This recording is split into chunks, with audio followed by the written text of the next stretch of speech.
Welcome back to Think Cosmos, where we ponder the universe's deepest secrets and wonders. The dream of bringing rocks back from Mars to hold pieces of another world in Earth-bound laboratories has driven planetary scientists for decades. And in 2024, we were supposed to be well on our way. But now, the Mars sample return mission, a flagship effort led by NASA in collaboration with the European Space Agency, ESA, is facing a crisis. Budget overruns, engineering delays, and rising mission complexity have forced a total rethink of the program. What was once heralded as the most important robotic mission in the history of Mars exploration is now paused, its future uncertain. This is more than a budget story. It's a moment that could reshape the future of big science, deep space exploration, and the role of commercial space in planetary research. The original plan: bold, complex, and costly. The original architecture for Mars sample return was a technological ballet, a series of interlocking missions spanning 2 space agencies, and over a decade of work. Here's how it was supposed to go. Perseverance rover, already operating on Mars since 2021, would collect and cache samples from ancient lake beds and deltas in Jezero crater, a site chosen for its potential to preserve signs of past life. Around 2028, a sample retrieval lander would arrive on Mars, carrying a small fetch rover built by ASUN, a 2-stage Mars ascent vehicle, MAV, a rocket capable of launching samples into Martian orbit. The fetch rover would gather sample tubes left by Perseverance and deliver them to the MAV. Once launched, the sample container would rendezvous with an ESA-built Earth return orbiter. That orbiter would capture the sample capsule and carry it back to Earth, where it would land in a secure containment facility for biohazard analysis by 2033.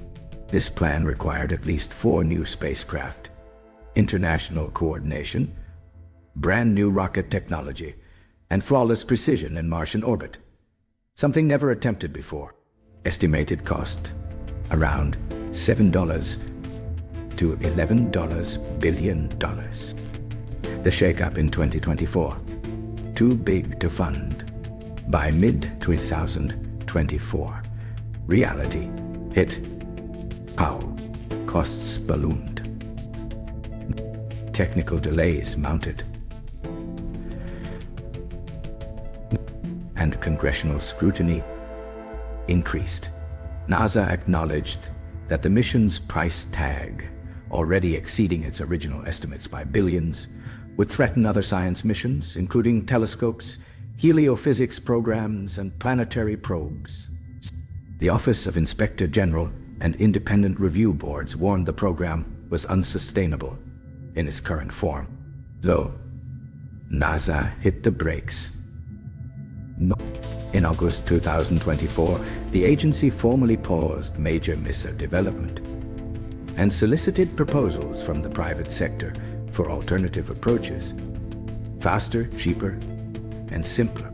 The goal is to rethink the architecture from the ground up, possibly accepting fewer samples or changing how they're retrieved. China's move. A new race begins. Adding urgency to NASA's dilemma is China's bold move into Mars science. In late 2023, China announced its intention to launch a Mars sample return mission by 2028, 5 years ahead of NASA's revised timeline. The mission, known as Tianwen-3, would use 2 launches, one to deliver a lander and ascent vehicle, another to send an orbiter to capture the samples and return to Earth. Unlike the NASA ESA plan, China's version doesn't rely on rovers. It will use a robotic arm to collect and return samples. It's less ambitious scientifically, fewer samples, limited mobility, but simpler and potentially faster. If China succeeds before the US, It will be the first nation to bring Mars samples to Earth, gaining immense scientific prestige and geopolitical leverage. Why these rocks matter? The science of another world. Why go to all this trouble? Because Mars samples could answer the biggest question in planetary science. Was there ever life on Mars? Perseverance is drilling into ancient clay-rich sediments that once sat at the bottom of a lake. These rocks are billions of years old and may contain preserved organic compounds, biosignatures, or isotopic evidence of microbial activity. But we won't know for sure until we bring them home, where the full power of Earth-based laboratories can be unleashed.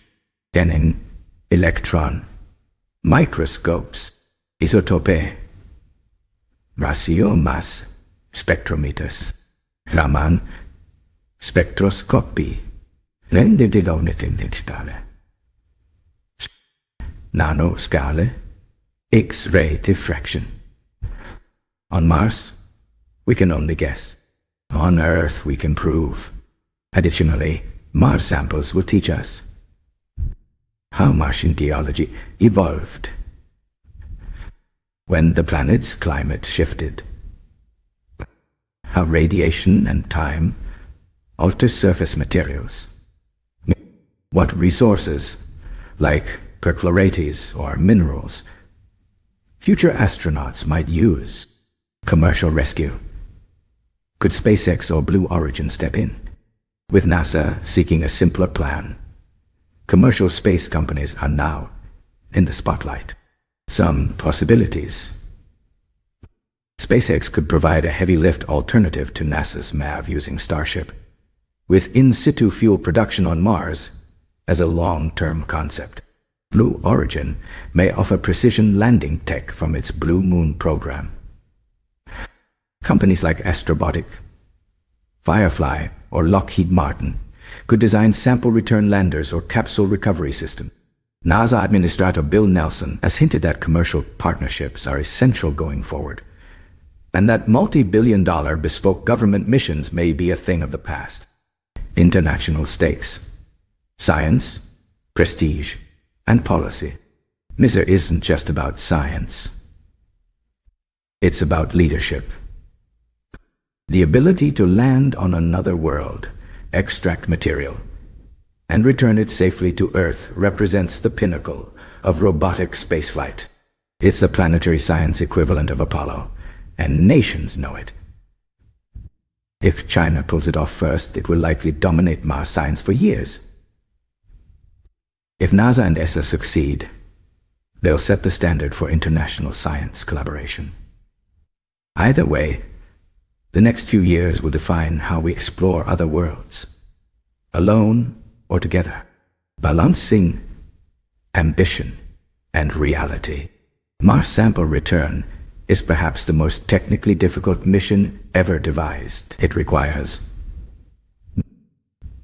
autonomy, precision, deep space docking, planetary protection, years of political and scientific will.